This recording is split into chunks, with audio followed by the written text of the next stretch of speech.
Molweni nonke. Ndinovuka nibone ecaweni namhlanje kushushu pha namhlanje kushushu kodwa ndinovuyo nikhona nathi namhlanje ndithemba nilungile ukufumana izinto zeThixo namhlanje ndithemba niyakhula kakuhle sise Mateo kwisahluko 7 namhlanje and kwaye utsho elethu sizohambisa imifanekiso emva kwecawa. And kwaye ndinombuzo ngubani ukhona namhlanje and kuqala ulapha umuntu kuqala ulapha namhlanje. Okay ndinovuyo. Alright, ndithemba nizomema abahlobo benu ukukhonza nathi kuliveki izayo nizova okanye nizofumana nizova umfundisi olungileyo mandithi uNoah Wilkerson uyeza ukushumayela apha qho ngoMarch qho ngonyaka ngoMarch apha ecaweni yethu siba ne-special services of March, okay, ngeMarch. And ukuqala iservice yethu Noah Wilkerson uzoshumayela kuliveki izayo and then mfundisi Lubabalo uzoba khona nathi in 2 weeks time. Kulungile, so ndithemba nizokhona nathi mema abahlobo benu ndithemba nizofumana umncedo, right? Ufumana umncedo sithanda change things up ecaweni yethu ngamanye amaxesha. Kulungile. Xa sifika Mateo kwisahluko 7 masikhumbule xa siqale kwisahluko 5 ukuya kwisahluko 7 uYesu uyashumayela. Sahluko 5, 6 no 7 uYesu uyashumayela. One message. His message uthatha izahluko zintathu, okay? So suqala xa nishumayela kudala, all right? uYesu washumayela kudala okanye ixesha elide apha and then namhlanje sizothetha ngezi zinto. Xa sifuna isahluko 5 sithethe indlela ukuphatha ngayo njengomKristu kuliveki elidlulileyo sithethe indlela ukuthandaza. Namhlanje kukho izinto zininzi uYesu ushumayele ngazo apha. So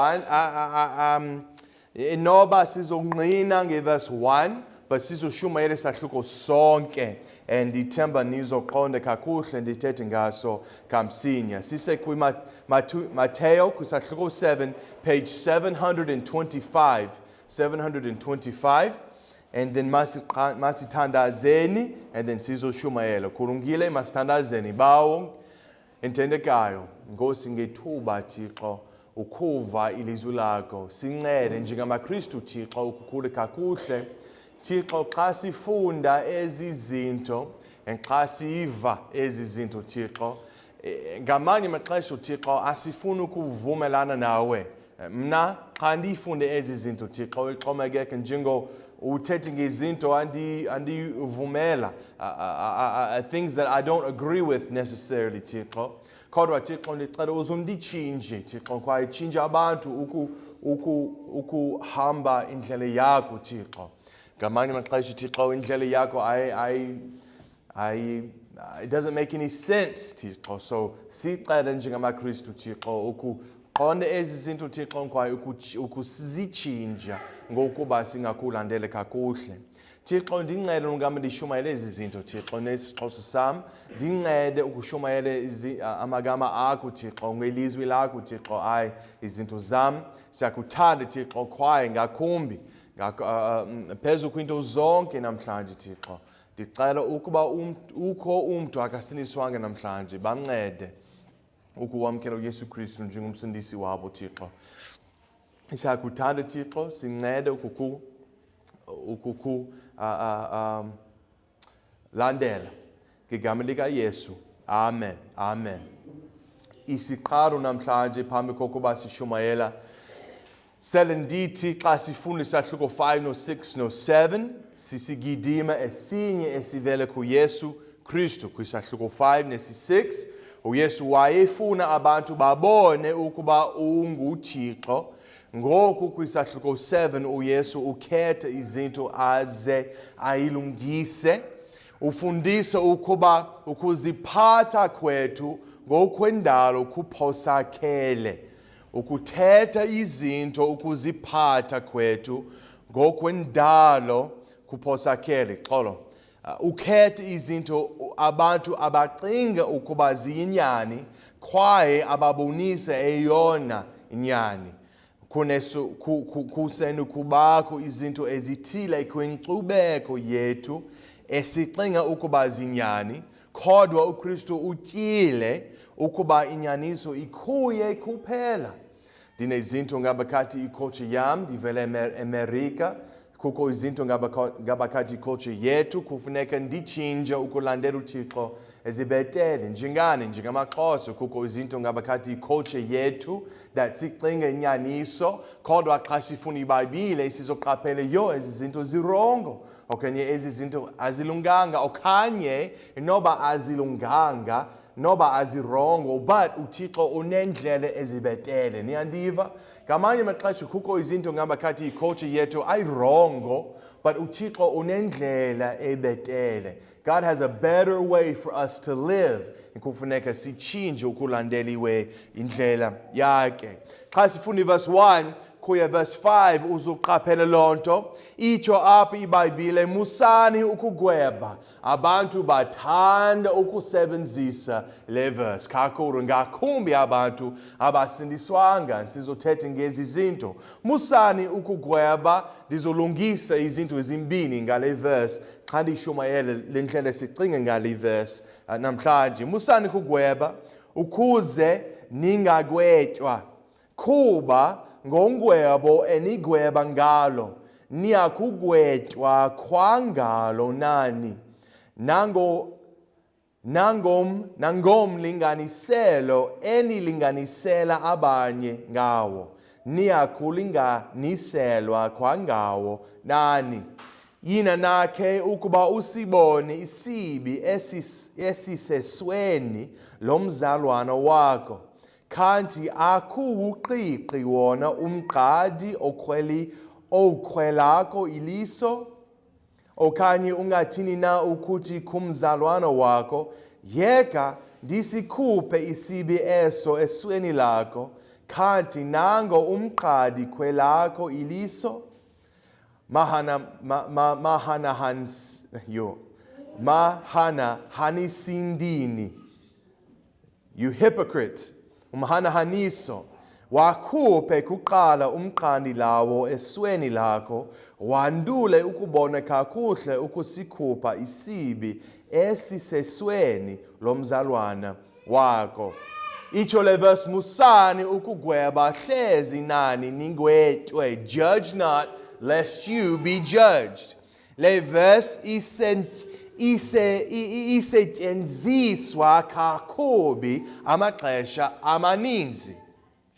Le verse ithetha ukuba asikhawulezi ukugweba abanye xa unephazamo nezono ebomini bakho. Kwi-verse 5 uYesu uthi masizilungise thina kuqala phambi kokuba sizame ukulungisa abanye. Kufuneka sizigwebe thina kuqala kuba siyagwetywa ngoku. Ukuba usindisiwe, mamelani, nifuna ukufumana loo nto. Ukuba usindisiwe, masilaki ndicela uncede. Ukuba usindisiwe, uKristu uyakucamanga ukuba ulandela yena. Niyayazi loo nto? Sithi sukugweba, but kufuneka sikwazi ukuba usindisiwe namhlanje, uThixo uyasigweba. uYesu uyasigweba. Mandicacise, awusagwethwa ngezono zakho, kodwa uKristu mandiphinde, awusagwethwa ngezono zenu, kodwa ugwethwa ngendlela omlandela kakuhle ngayo uYesu. Niyabona umahluko? Niyabona? Ukuba usindisiwe, uThixo uYesu uyasigwethwa hayi ngezono zethu ngokuba sisindisiwe. Nandiva? Kodwa uyasigweba nendlela silandela uYesu ngayo. Ukuba awusindiswanga, mamelani, ukuba awusindiswanga, sele ugwethwe ngezono zakho. Kwaye awuyi kufumana uncedo nde uvume uKristu. uYohane sahluko 3 verse 18 itsho, lowo ukholwayo kuye akagwethwa. Ke lowo ungakholwayo ntoni uselegwetyiwe ngokuba engakholwanga kwigama lonyana okuphela kwamzileyo uThixo. Kutheni siselegwetyiwe? Ngokuba asifundi iBhayibhile kakuhle? Hayi. Ngokuba asigeni ecaweni ngokuthembekileyo? Hayi. Ngokuba asinezenzo ezilungileyo? Hayi. Ngokuba engakholwanga kwigama lonyana okuphela kwamzileyo. Niyandiva? Abantu bazoya ezulwini ngokuba banezono. uYesu wafela izono zethu zonke. Abantu bonke basehlabathini uYesu walungise izono zabo, waxolele izono zabo. Niyandiva? Abazoye esiogweni ngokuba soze bawamkela uYesu Kristu, bafumene uYesu Kristu njengomsindisi wabo. Kodwa ayithethi ukuba asinakukwazi ukugweba abanye. Ukuba uyaphila njengoboni, ndizokugweba. Niyandiva?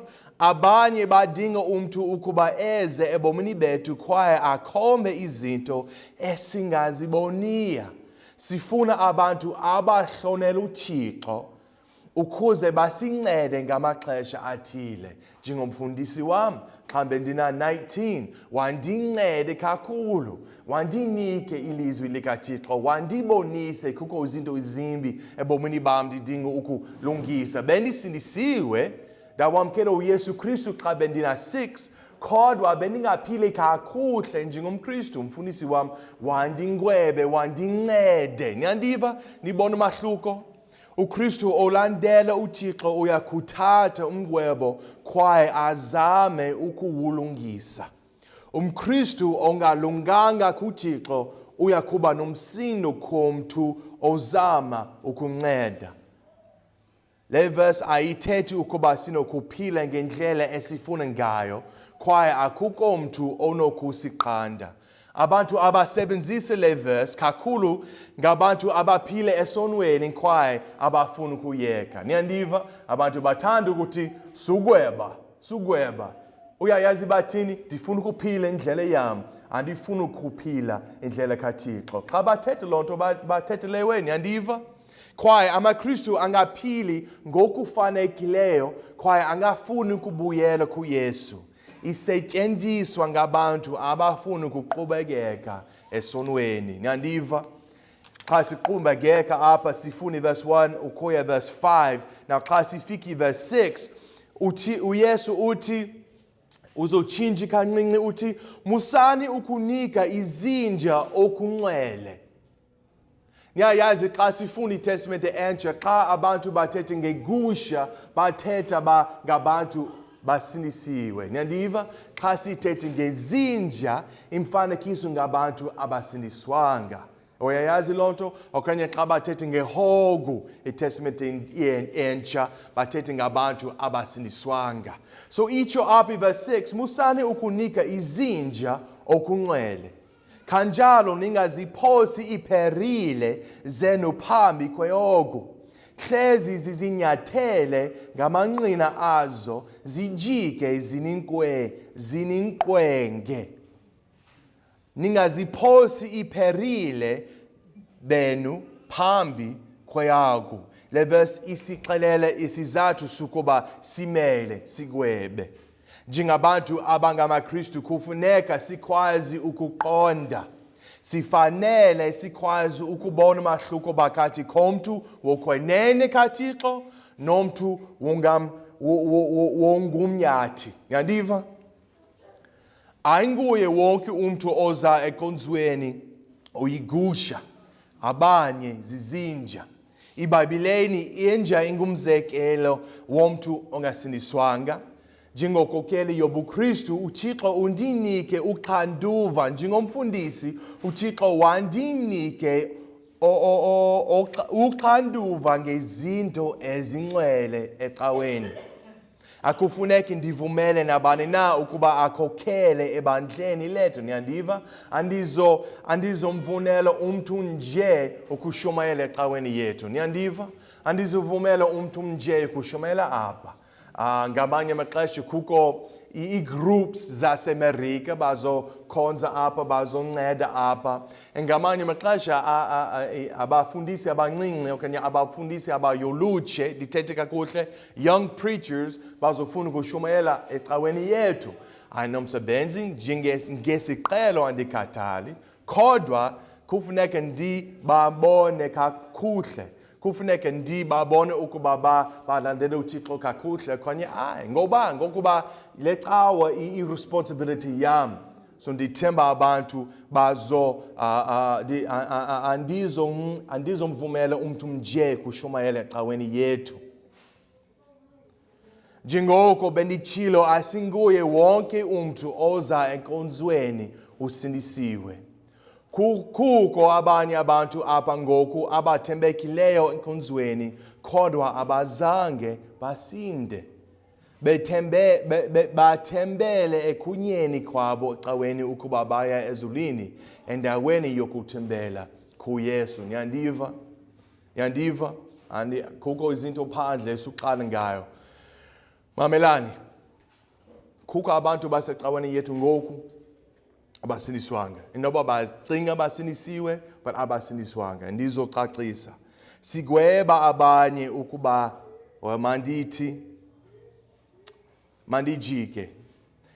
Mandiqhubekeke yokugweba. Sigweba abanye ukubanceda. Asigweba abanye ngokuba singaziva betele. Sigweba abantu ukubanceda. Oku sikwenzela ukubanika inyaniso kaThixo. Asibagwebi abanye. Kufuneka sifunde ukubanceda njani. uYesu wayengakhathali ukuba ungabani na. uYesu wayekhathali ukuba unezono eziphi. uYesu akakhathali ngezo zinto. uYesu ufuna ukunceda abantu. Niyandiva? Yafana nathi kufuneka gweba abantu ngokuba singabanceda, hayi ngokuba singagweba nje. Niyandiva? Masi wakhe nomasi lakhe nomisi nolethu ndizobagweba bona ngoba ndingabanceda ukukhula kakuhle egameni likaYesu Kristu. Enoba kamsinya bazokhokhela icawa, kufuneka bakhokhela kakuhle, kufuneka bakhokhela indleleni kaYesu Kristu. Ndikhona ukubancede. Masiqhubekeke ufuna iverse 7. Itsho le verse, celani nophiwa, funani nofumana, nkqonkqozani novulelwa. Inyani le verse. Ezi verse zisinika ithemba elikhulu. uThixo usikhathalele. Ndithemba ukuba animameli nix namhlanje, fumana lonto. uThixo usikhathalele. Njengoba sithethe ngayo esahlukweni 6, iphele kwesahlukweni 6, Jesus said he clothes the flowers and the grass. Ukuba uzokhathalele ngenxa, uyasikhathalele kakhulu mandithi kakhulu. uThixo uyasikhathalele. Ufuna ukusinika oko sikusweleyo. uYesu usixelele ukuba sinentswelo simele siye kuye siyifumane.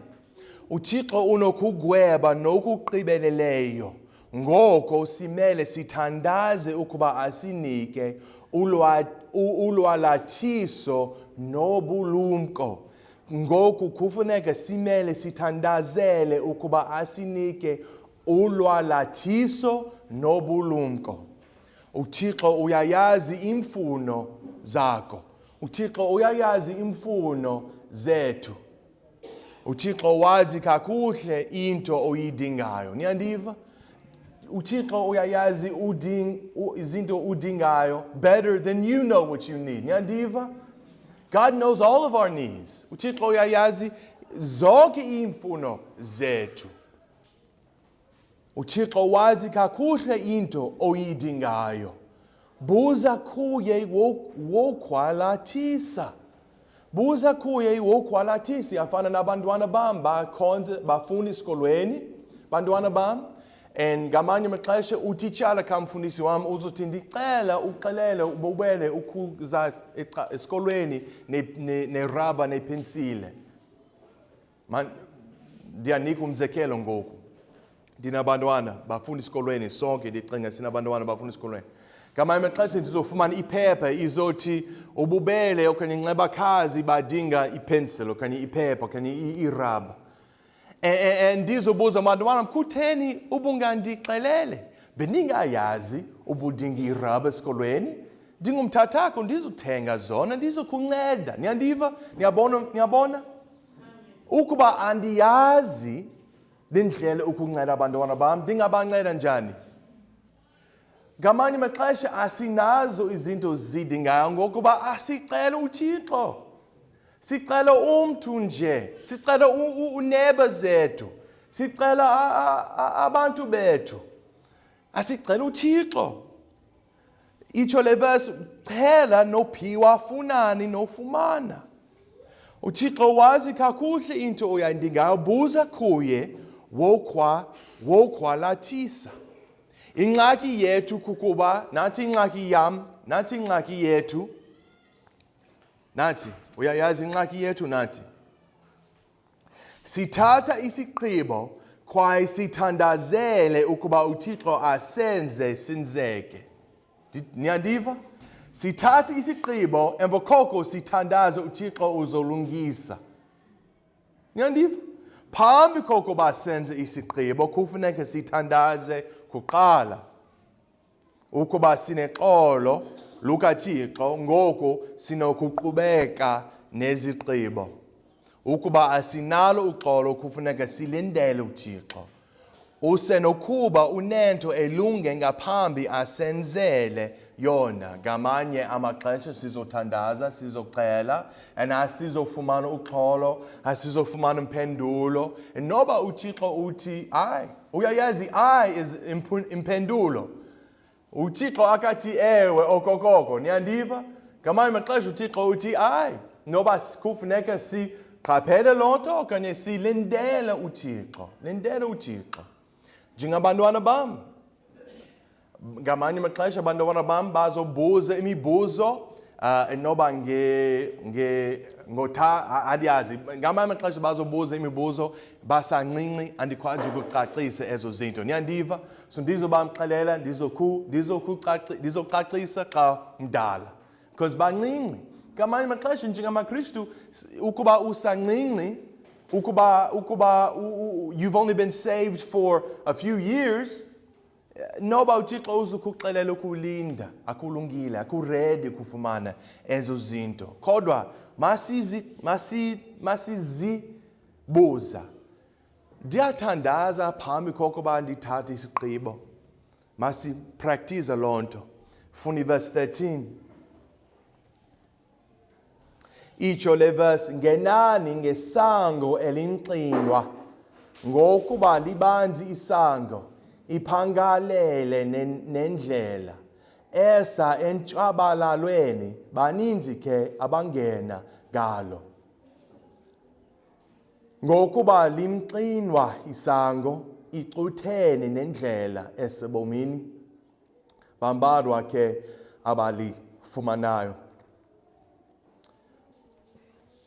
Sithi lendlela kukweba abantu ningaziphosi iperili phambi kweyoku, celani nophiwa ngoku ixuthene nendlela. Ixuthene nendlela. Xa sifunda verse 13 sifunda izinto zininzi, sifunda apha abantu abaninzi baya kusindiswa kodwa abaninzi abayi kusindiswa. Sizolindela bani? Kulula ukulandela ihlabathi.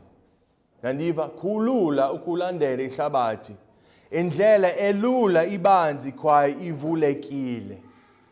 Kulula ukuhamba nje nabahlobo benu kunye nosapho. Nabani na ungayenza loo nto.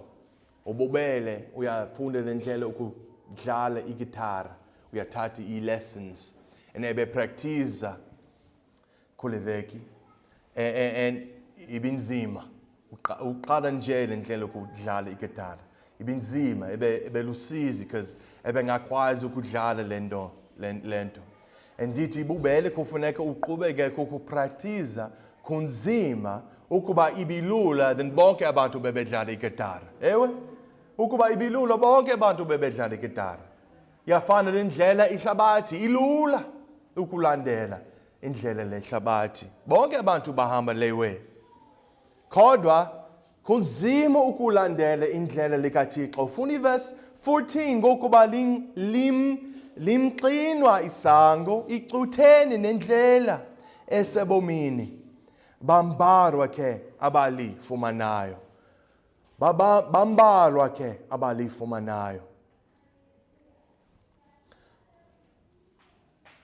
akufuneke sisekele ukuhamba kwethu ngobuKristu kwinto eyenziwa ngumntu wonke indlela yokwenene incinci asinguye wonke umuntu ohamba ngendlela yokwenyani uninzi alusoloko ululungile indlela kaKristu imnqinwa incinci iyodwa kwaye inexabiso elikhulu kunzima ukulandela emva kukaYesu kukaKristu imqinwa indlela esa ebomini njengamaKristu kufuneka senze isigqibo ezinzima uninzi lwabantu alavumelani nathi kufuneka sincame ezinye izinto ngakumbi dina nifuna esikolweni abahlobo bakho basesikolweni bonke ibonakala ukuba bonke balandele le ndlela lehlabathi bonke bamamele kwi-music imbi bonke bathetha amagama amabi bonke bazenza izinto zimbi kule veki phelileyo iveki phelileyo ixhomekeke ukuba abantu bayageza izoba lulu ukuba silandele ukuba asilandele sizobamangalisa amen ukuba asilandele sizoba weird ngesingesi kodwa I would rather be strange in the world's eyes but be I don't know I can't even speak in English I would rather look strange to the world than look strange to Jesus. The things we do on this earth, it's a short time. Umandla birthday yakhe namhlanje uneminyaka emi-9 ndiyakhumbula xa ebengusana ixesha ihamba ngokukhawuleza niyayazi loo nto noba aniyazi loo nto but nina niyayazi ixesha lihamba ngokukhawuleza intombi yam una-13 andikwazi ukukholwa loo nto uyakhumbula umiso ebehlala ukuchitha nosapho lwam xa ebene-11 kuzoba na-18 onyaka ixesha lihamba ngokukhawuleza ngubani uyakhathala ukuba ulandela ehlabathini abazukhumbula loo nto uyafana nabantu bonke abantu bazukukhumbula xa weird strange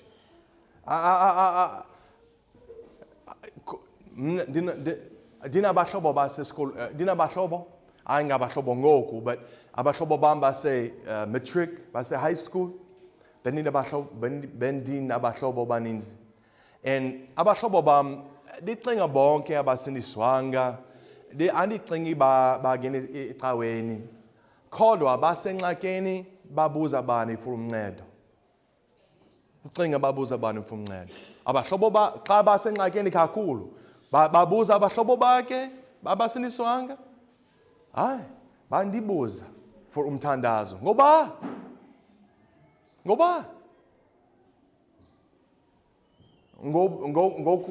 ngokuba bayayazi ndilandela uYesu Kristu ukuba umhlobo okanye usapho lwakho babesengxakini kakhulu bazokhubuza for umthandazo okanye uyafana bona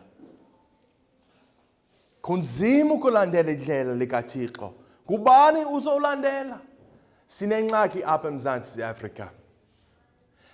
Asinabantu badala balandela uYesu ngqo. Nyandiva?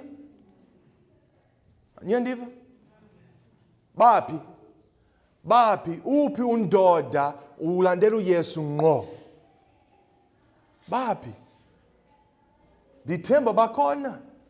Ndithemba bafunda le ndlela ukulandela uThixo kakuhle. Ndiyayazi kunzima. Andikhathali uvelaphi, uvela eMerika, ucinge ilula eMerika? Hayi kunzima apha than eMerika okanye. Andikhathali uvelaphi. Kunzima ukulandela. Hayi kunzima ukuwamkela uYesu Kristu. Nyandiva? Kukho mahluko ngabakhathi umntu usindisiweyo nomntu uyalandela uThixo kakuhle. Nyandiva? Kukho mahluko. Ndithemba sonke apha, ndithemba bonke abantu balapha basindisiwe, sithetha abantu balandela uThixo kakuhle. Noba asifumani ngokuba asilandeli kakuhle. Ukuba abantwana bam bayageza kakhulu, xa babuza, xa bacela abazofumana ngokuba abathobeli. Ukuba abathobeli kakuhle abazofumana. Bazofumana izinto badinga ngazo, bazofumana ukutya nempahla, njalo njalo. Bazofumana isipho ngokuba abathobeli. Yafana nathi ukuba usindisiwe nakuthobeli kakuhle, uyazibuza ngoba akufumani izinto zeThixo, ngokuba uphathe njengomboni and uthi usindisiwe. Ixuthene nendlela. Ukuqhubekeka ufuna verse 15 itsho uYesu ke kaloku balumkeleni abaprofeti ababuxoki abezi kuni ngezambatho zegusha ngabakhathi ke bezincuka ezinqwengayo. Kukho abaprofeti ababuxoki kweli hlabathi, ndithemba niyayazi loo nto. Ayinguye wonke umntu othi ungumfundisi oyinyani. Esi sisinye isizathu sokuba kufuneka sigwebe. Ukuba ndidibana umntu apha eMzantsi andibazi bona embathi bangumfundisi, kulungile, kodwa ndizogweba bona, ndizolandela bona, ndizocinga ngabo, ndizojonga ukuba balandele kakuhle konye bathetha nje.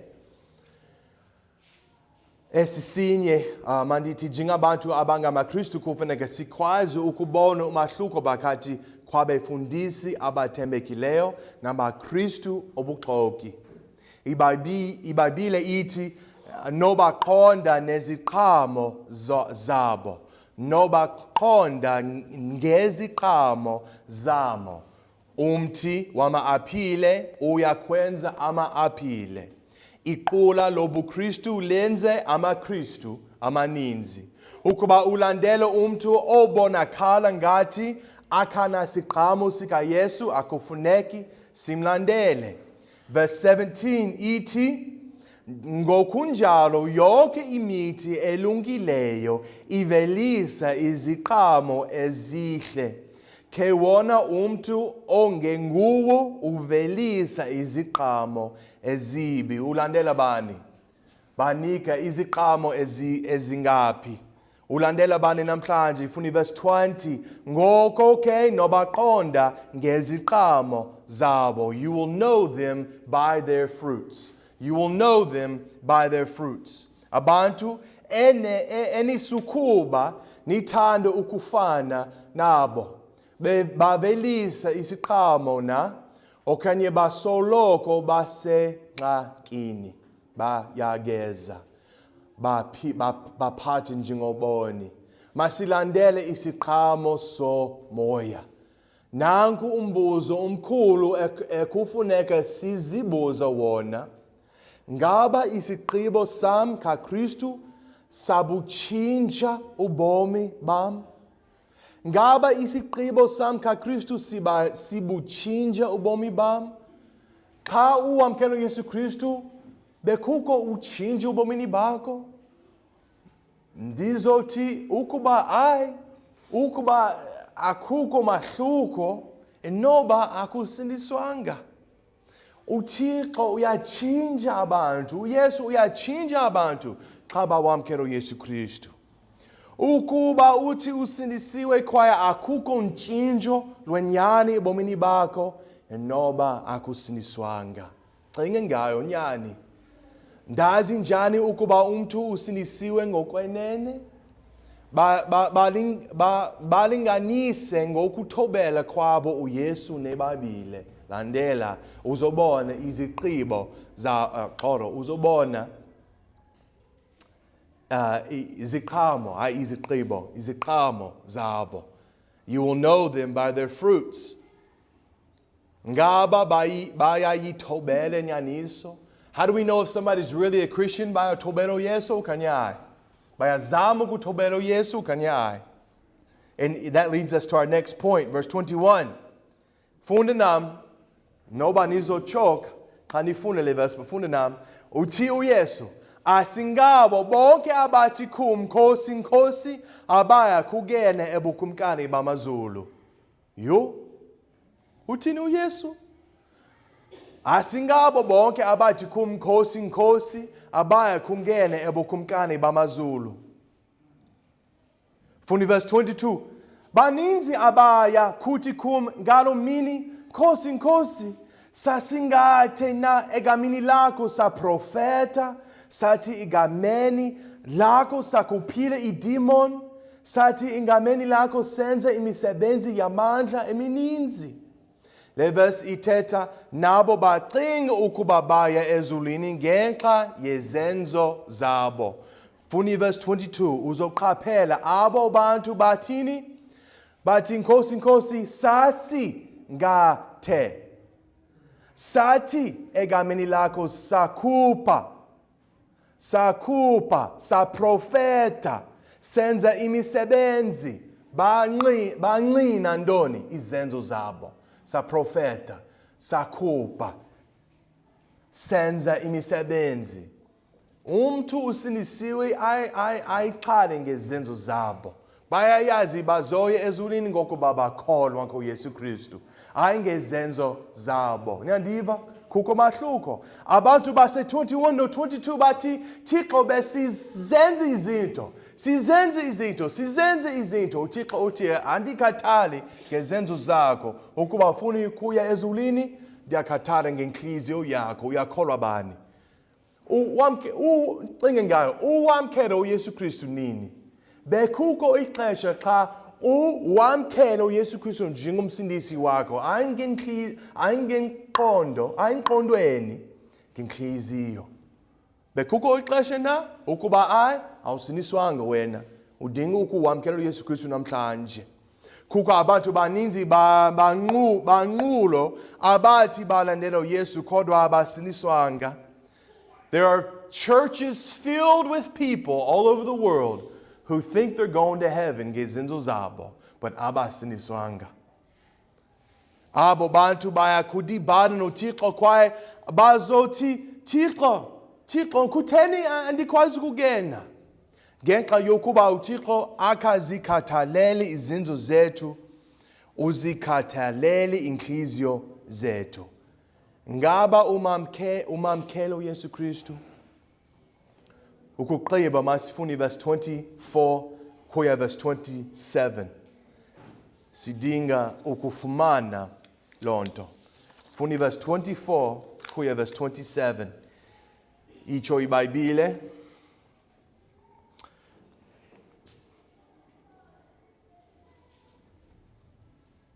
Okay, likhona. Wonke umuntu osokuba ngoko emva lamazwi am awenze, domfanekisa nendoda eyinqondi, yona yayakhelayo elwalweni indlu yayo. Yehla imvula, yeza imilambo, yavuthuza imimoya, yagalaleka kulo ndlu ayawa, kuba ibisekelwe elulwalweni. Nomntu wonke owevayo la amazwi am angawenzi wafanekiswa nendoda esisiyatha yona yayakhelayo enhlabathini endlu yayo. Yehla imvula, yeza imilambo, yavuthuza imimoya, yabetha kulo ndlu, yawa. Saba sikhule ke isiwo sawo. The wise man and the foolish man. Ngesi America Children's Church sizoqula. The wise man built his house upon the rock. The wise man built his house upon the rock. And then what's the other one? The foolish man built his house upon the sand. The foolish man built his house upon the sand. Umqulu for abantwana eqaweni. Nkosi elethu, Nkosi. Sicula le ngoma eqaweni eMerika for abantwana. Noba nkosikazi yami bayafundisa abantwana pha andiyazi. But sicula le ngoma so abantwana bangakwazi enyani leyo. The foolish man will build his house upon things that have no strength. But the wise man will build his house upon the rock. Gubani, who's the rock?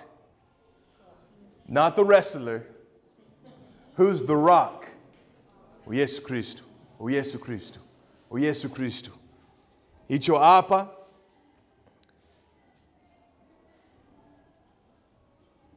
Verse 25, yehla imvula, yeza imilambo, yavuthuza imimoya, yagaleka kulo ndlu, ayawa, kuba ibisekelwe elulwalweni.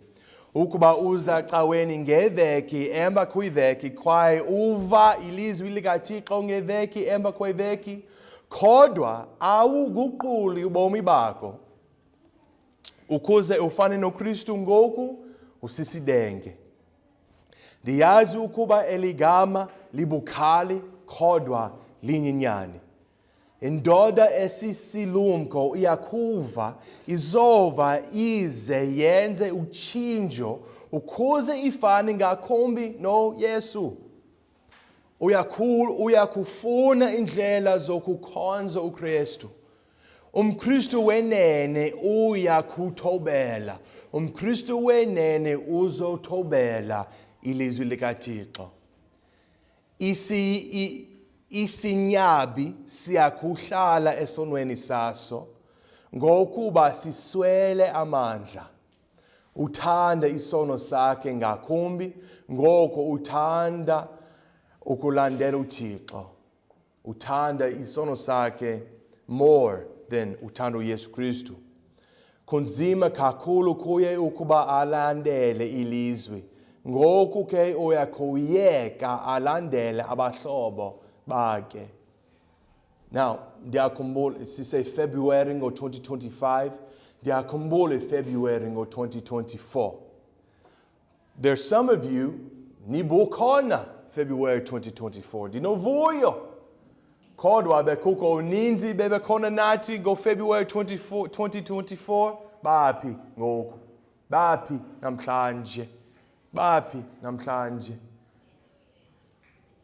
Noba baqale ukukwaka indlu yabo phezu kwisenti endaweni yokuba phezu kwirock kuYesu Kristu.